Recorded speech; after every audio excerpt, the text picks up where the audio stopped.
Hello, people of YouTube. Welcome back for, let's call it, another 16 minutes of your life that you, once again, will not get back.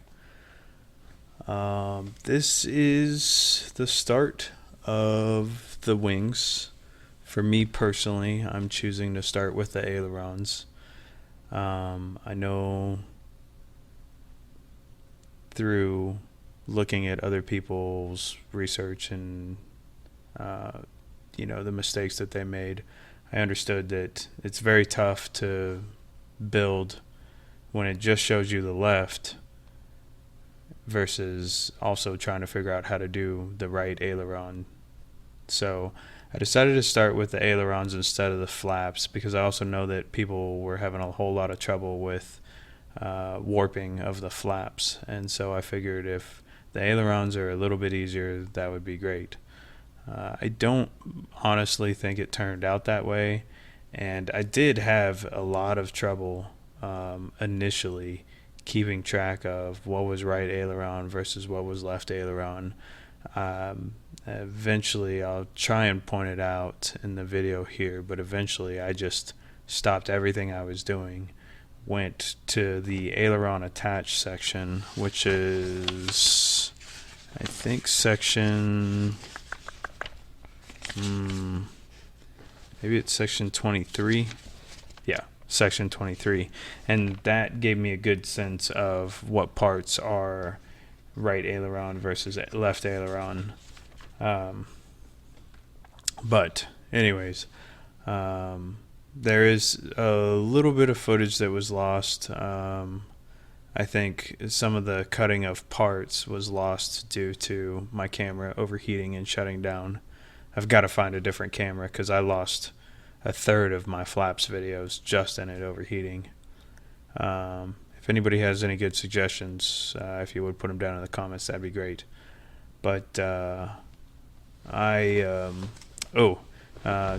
point out the spray can that's sitting there, I ended up using, and I had to talk with Vans at length on that because that spray can was a high build primer and not a regular primer, and I did not notice it until I had used said spray can.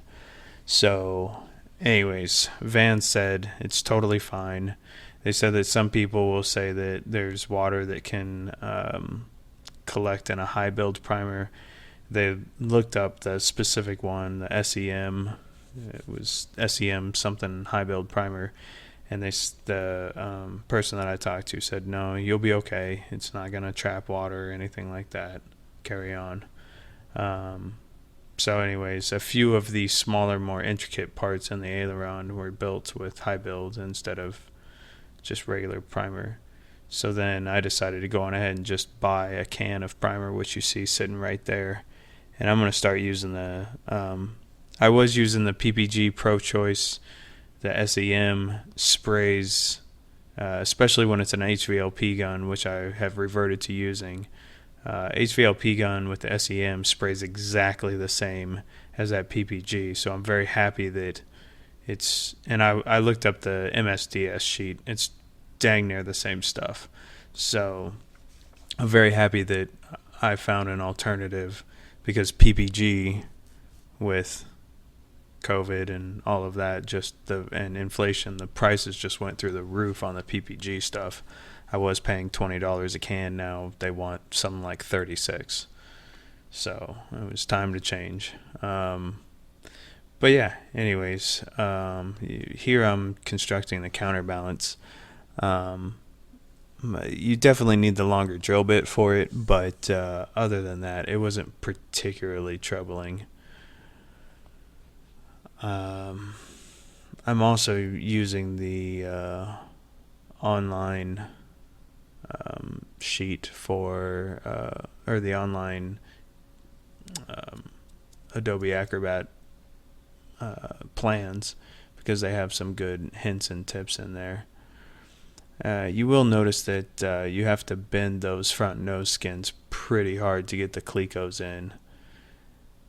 And you always feel like you're about to bend them too far. Luckily I didn't, and there wasn't any bad warpage on them, but definitely a real possibility there. Like everything, you assemble, then disassemble, deburr.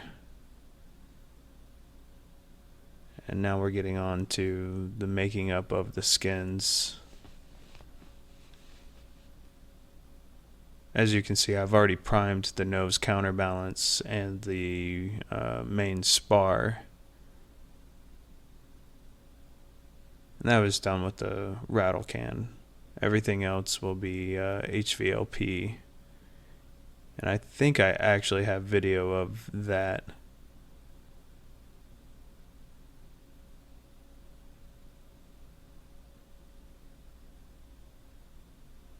Don't do like I do. Make sure that your charcoal and your mask is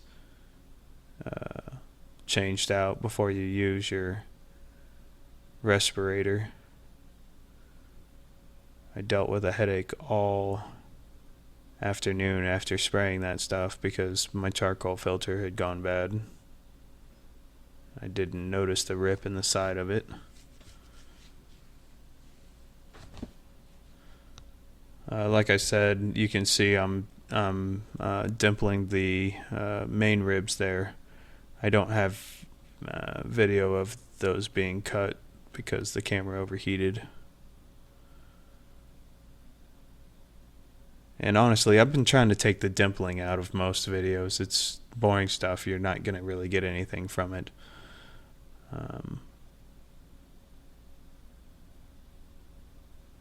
And like a few other people on YouTube, all I'm doing this for is A, documentation, and B, it might help somebody out on how to construct things. I know there's a couple of people out there that I turn to. Yeah, there's the HVLP gun. But there's a couple of people out there that I turn to when I'm thinking, okay, how exactly did they construct this? And I go through my notes and my plans here from time to time because there's certain places where things, where I've written things for these videos to hopefully help somebody else when it comes to their time to build these things. Back riveting, quite simple here. By now, if you've built the empennage kit, you're quite proficient at that. Trying to make sure that the end ribs were the correct ribs on each skin is by far the hardest part. Like I said, labeling these skins, picking each skin, and it says in the plans if it's got this little notch on the forward left side, then it's a top skin, and if it's got no notch, it's a bottom skin. So it's easy to identify the top and the bottom skin. What is not easy is to pick a left skin and pick a right skin and make sure that you have those end ribs correct on each skin as you back rivet them.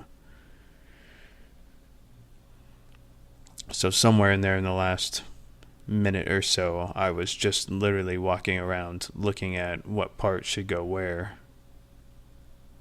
and trying to make sure that I have the right rib on the right skin. I cannot stress enough how difficult that is to make sure you have that right. Now this part, you'll see me. I'm checking the straightness. I'm making sure it's clamped down, all that stuff. I do have some twist in the ailerons. It comes out to approximately about 1/8 of an inch, which Van says is at the limit of acceptable. One thing to note, though, if you look, in fact, it's right at the bottom of the table now.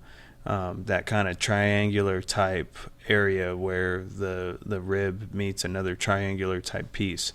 If you set the aileron down on a very flat surface, I was using a big marble countertop that I have in my house, that triangle piece will lift the aileron up by about 1/4 of an inch. So initially I was thinking I was off. I had a 3/4 of an inch twist. Then I realized, no, that triangular piece of rib picks it up just almost unnoticeably such. that it's really an eighth or a quarter of an inch that has twist in the aileron. Both ailerons essentially twist opposite to each other. So after talking extensively with Vance, the consensus was carry on. Once you attach them to the wings, look and see how straight they are compared to where they meet the flaps to where they meet the trailing edge of the fiberglass of the end of the wing. And if you're still not happy with them, then rebuild them. So there is the chance that I will be ordering all of the parts and rebuilding ailerons, but I'm hoping it's really is only an eighth, and that since they are twisted symmetrically, that it'll all work out.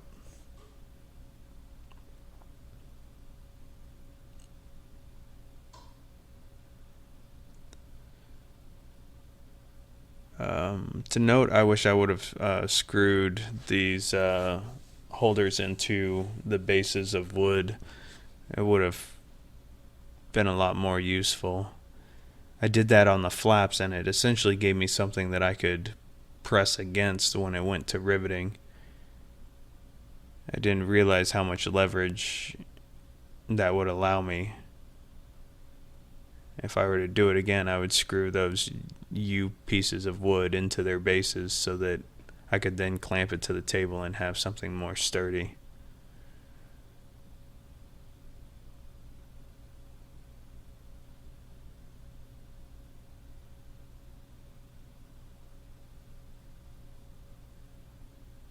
So yeah, pop rivet the nose ribs onto the spar. Then you're going to get one skin in, rivet those down.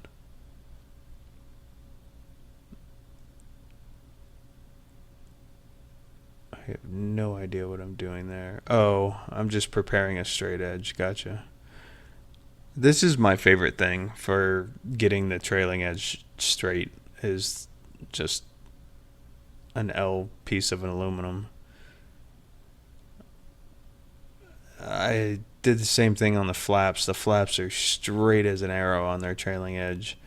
The trailing edge on these ailerons, because they had that 1/8 of a amount of twist, they had some waviness to them, but it wasn't more than what's allowable in the plans. I forget what exactly that is. That's chapter 5 stuff, but I went through chapter 5. I looked at it, put a straight edge to it. It was something like a quarter of buckle or less, and I was way under that. So here I am. This is probably what the last 3 minutes is going to be, is just me checking the angle of everything multiple times, or just walking off and doing absolutely nothing. But you'll even see here, hopefully in a little bit, that I put clamps down too whenever I'm starting to rivet all of that stuff, just to try and take some of the twist, which presumably is at the main spar, out of the ailerons. Like I said, everybody has issues with twist in the flaps. I never saw that. These ailerons kicked my butt. It could have been because of a hiatus and waiting for the wing kit. I don't know. Oh, and here you'll see I'm using the bucking bar from, it's the right there on the edge of the table. That's the one that you can buy specifically for the RV14 kit, and I'm using that, but I'm using the reverse end of that to buck the rivets way down inside. Mostly I just didn't want to stick my hand down in there because I was worried that I was going to introduce more twist. So if I can leave the opening as little as possible, well, that's going to be a straighter spar. I don't know if that really worked in practice, but made me feel like it would.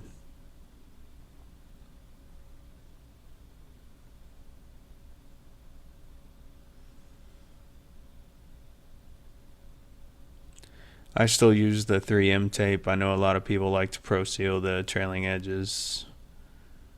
Oh, and there I am. You can see with the clamps trying to... So one clamp, well, until I took it away. But that was one clamp closest to this side, 2 clamps on the other side, just trying to take out some of the twist on that main spar.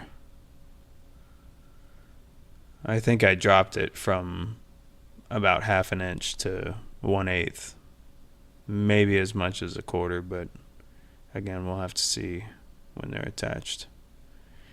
And I'm doing the same thing on the second aileron there. Anyways, it's the end of this video. Hopefully somebody gets something from it. And I'll see you on the next.